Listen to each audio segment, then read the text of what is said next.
नमस्कार, मी Vishwajit. News अनकटच्या sports अपडेटमध्ये आपलं स्वागत. जाणून घेऊयात क्रीडा विश्वातील काही महत्त्वाच्या घडामोडी. IPLच्या 18व्या मोसमातील क्वालिफायर 2 मध्ये पंजाब किंग्स विरुद्ध मुंबई इंडियन्स यांच्यात अंतिम फेरीत पोहोचण्यासाठी जोरदार चुरस पाहायला मिळणार आहे. पंजाब विरुद्ध मुंबई आज आमने-सामने असणार आहेत. हा सामना नरेंद्र मोदी स्टेडियमवर संध्याकाळी 7:30 वाजता सुरू होईल. महाराष्ट्र प्रीमियर लीगचा तिसरा हंगाम 4 जून पासून रंगणार आहे. महाराष्ट्र क्रिकेट असोसिएशनच्या गहुंजे येथील मैदानावर हे सामने खेळवण्यात येणार असून यात यंदा पुणे शहरातून 2 संघ सहभागी होणार आहेत. त्यात पुणेरी बाप्पा या पुरुष संघाचे नेतृत्व भारताचा खेळाडू ऋतुराज गायकवाड करणार आहे. सोबतच यंदा वुमन्स प्रीमियर लीग सुद्धा प्रथमच खेळवण्यात येणार असून त्यात पुण्याच्या पुणे वॉरियर्स या महिला संघाचा समावेश असणार आहे. इंग्लंड टीम मायदेशात वेस्ट इंडिज विरुद्ध एकदिवसीय मालिका खेळत आहे आणि इंग्लंडला या एकदिवसीय मालिकेदरम्यान मोठा झटका बसला. इंग्लंडचा ऑलराऊंडर जेमी ओव्हर्टन याला दुखापत झाली आहे. त्यामुळं त्याला विंडीज विरुद्धच्या एकदिवसीय आणि T20 मालिकेतून बाहेर व्हावं लागले. त्यामुळे ओव्हर्टन आता टीम इंडिया विरुद्धच्या टेस्ट सिरीजसाठी उपलब्ध असणार की नाही याबाबतही अनिश्चितता आहे. भारताच्या सचिन यादवनं आशियाई ॲथलेटिक्स चॅम्पियनशिपमध्ये भालाफेकमध्ये रौप्य पदक जिंकलंय. शनिवारी भालाफेक स्पर्धेत पाकिस्तानच्या अर्शिद नदीमनं 86.40 मीटरच्या शेवटच्या फेकसह सुवर्णपदक जिंकलंय.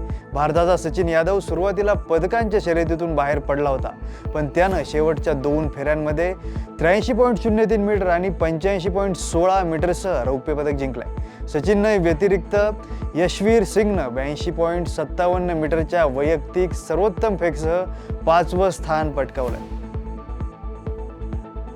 आशियाई ॲथलेटिक्स चॅम्पियनशिपमध्ये भारताच्या खेळाडूंनी चमकदार कामगिरी केली. 26व्या आशियाई ॲथलेटिक्स चॅम्पियनशिपमध्ये भारताच्या खेळाडूंनी नवा रेकॉर्ड केला आहे. त्यांनी त्यांच्या वैयक्तिक कामगिरीवर सुधारणा करून शेवटच्या दिवशी 6 पदकं मिळवून 24 पदकांसह ही स्पर्धा संपवली.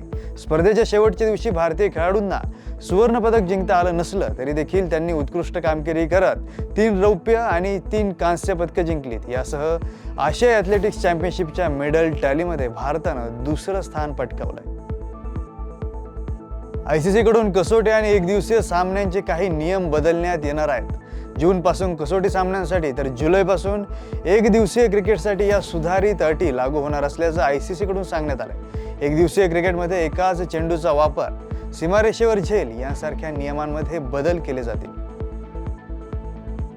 भारताचा असंघ सध्या इंग्लंड दौऱ्यावर आहे. करुण नायरनं पहिल्या सामन्यात 272 चेंडूंमध्ये 203 धावा करत द्विशतक पूर्ण केलंय.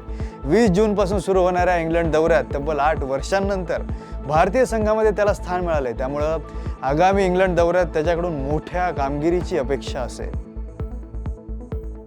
भारताचा जागतिक बुद्धिबळ विजेता डी गुकेशची नॉर्वे बुद्धिबळ 2025 स्पर्धेत सुरुवात काहीशी खराब झाली होती. मात्र गुकेशनं 3ऱ्या फेरीत अमेरिकेच्या हिकारू नाकामुराला हरवून पहिला विजय मिळवला होता आणि आता 19व्या वाढदिवशी त्यानं स्वतःलाच बर्थडे गिफ्ट देत 4थ्या फेरीत जागतिक क्रमवारीत 5व्या स्थानावर असलेल्या अमेरिकेच्या फॅबियानो कारुआनाला टायब्रेक सामन्यात पराभूत करून आणखी एक विजय नोंदवला. या विजयासह गुकेश आता 4.5 गुणांसह 4थ्या स्थानावर आहे. या बातमीसह स्पोर्ट्स अपडेटमध्ये इथेच थांबूयात. पाहत रहा न्यूज अनकट.